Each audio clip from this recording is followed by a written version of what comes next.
Yeah, you're ugly, dude. I'm Latu. I'm Jermaine. I'm Poasi. And we're going to be talking about finding your identity or just identity itself. And what we've learned in service learning and how that relates to how we reflect on our own identities. Okay, so being born and raised back in Tonga, I was kind of around the low-income people.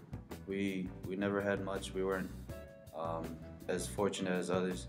And coming to Jackson to see the service learning, a lot of the kids, if not all, they were low-income, less fortunate kids. And when that little girl came up to me and was telling me how I looked preppy, I remembered back then that I didn't even know what preppy was. I didn't know how to dress, and it just reminded me of humility.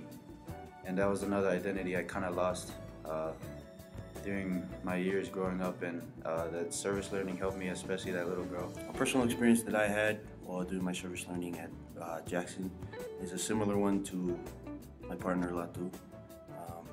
Like him, I was also raised in Tonga and in a low-income family type circle.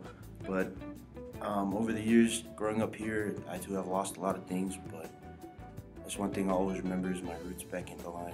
Going back to service learning, seeing kids with low income and they know they're not rich like some of the kids all around Utah, but you know, seeing them going to school, a lot of them are happy, they don't even care, really don't have any care for the world. But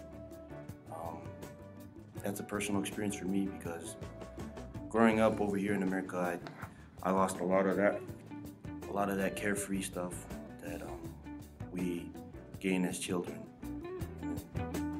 Just growing up worrying about stuff that doesn't matter, like material stuff. So I grew up here in Salt Lake City. I've always been pretty privileged, I'd say. I grew up in like a nice condominium right downtown, and I've always like had whatever I wanted, any like material type of things. And going to Bryant here and seeing the kids, like their experiences, I've talked to them about like schooling and stuff and how they're worried about their financial situation, and like just even little things that they want, like just personal things like clothes and stuff, and just seeing how like that's something that they worry about, and that's something like I've never really worried about.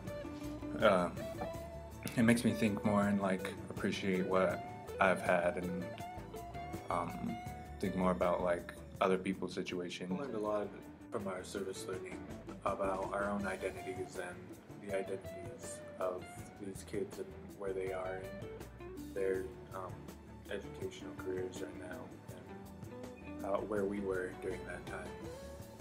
And we either regained our identity or found ourselves there.